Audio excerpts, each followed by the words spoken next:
Stop being available for everyone. It will drain your life slowly. It will take away your energy, your sleep, and your happiness. Every time you say yes when you want to say no, you are giving away a piece of yourself. Eventually, you will wake up and realize you have nothing left for your own dreams.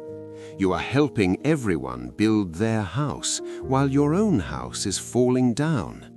This is a quiet trap, and if you don't stop, you will burn out and feel empty inside. Welcome to the channel. I'm glad you are here. Today, we are going to talk about a very important lesson: why you must stop being available for everyone. Please make sure you stay until the end of this talk. Why? Because I am going to show you how to stop being an option in other people's lives and start being the priority in your own. By the end of this story, you will learn how to get your respect back. You will find out how to save your energy for the things that actually matter. Imagine a man who has a large tank of water. This water is his life and his energy. Every day, people come to him with empty cups. A friend comes and asks for water. A neighbor comes and asks for water. His boss comes with a giant bucket and asks for water. Because the man wants to be helpful, he gives water to everyone. He never says no. But there is a problem. It does not rain. The tank does not get more water.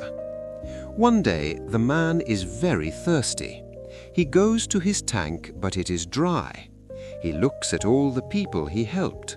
They all have full cups, but they are walking away. Nobody offers him a drink. This is what happens when you are always available. You give your energy to everyone else, but when you are empty, you are left alone. You are the man with the dry tank. Let's look at a story about a man named Thomas. Thomas was a hard worker and a good friend. He was the guy who always answered his phone. If his friend was bored on a Tuesday night, he called Thomas to talk for 2 hours.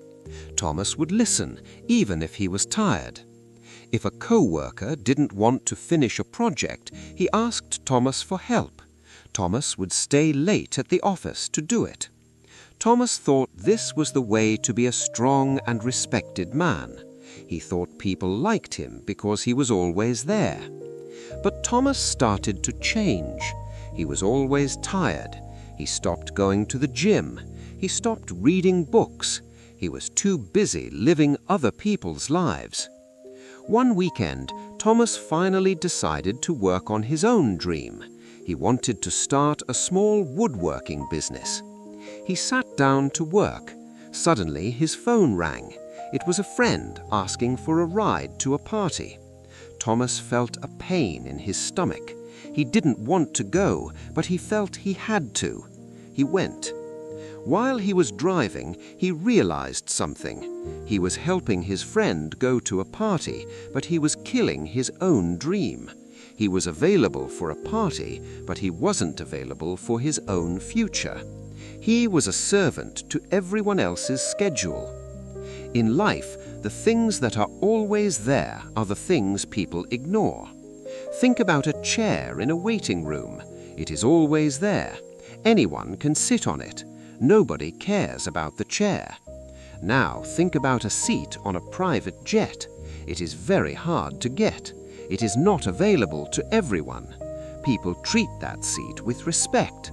They feel lucky to be there. If you are always available, you are the chair in the waiting room. People will sit on you because it is easy.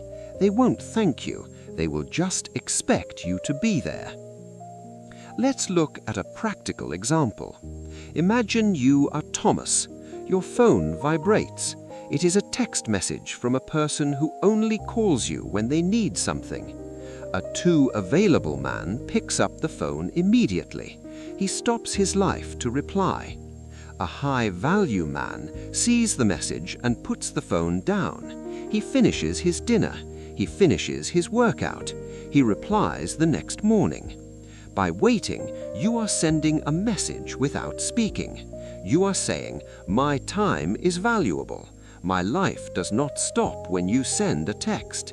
This creates respect. Here are some simple tips for men to stop being too available.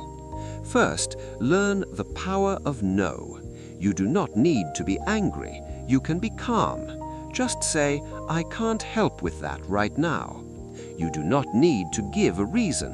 If you give a reason, people will try to argue with you. A short no is a wall that protects your time. Second, create dark hours. This is time when you are not available to the world. No phone, no email, no social media. Use this time to build your own skills or to rest. Third, watch how people react when you say no. If a friend gets angry because you are busy, they are not a friend. They are a user. Real friends will say, "I understand. Let's talk later." Use your no to find out who your real friends are. Think about a mountain. A mountain is big and strong. It does not move. If you want to see the view from the top, you must climb the mountain. The mountain does not come down to you. You must be like the mountain. If people want your time and your energy, they must respect your rules. They must come to you. You should not be running around trying to please everyone. When you stop being available for everyone, you will feel a new kind of power. You will have more energy for your family. You will have more time for your health. You will finally finish the projects you started a long time ago. People will stop treating you like a utility and start treating you like a man of value. The world does not respect the man who is always there. The world respects the man who knows the value of his own time. As we finish this story, I want you to remember, your life is short. Your energy is limited. Do not waste it on people who only want to take from you. Be kind, but be rare. Stop being the water fountain that everyone uses and starts to break. Be the hidden well that people have to work to find. Thank you for listening. Start choosing yourself today and watch how your life begins to change. Stop being available for everyone and start being available for your own destiny.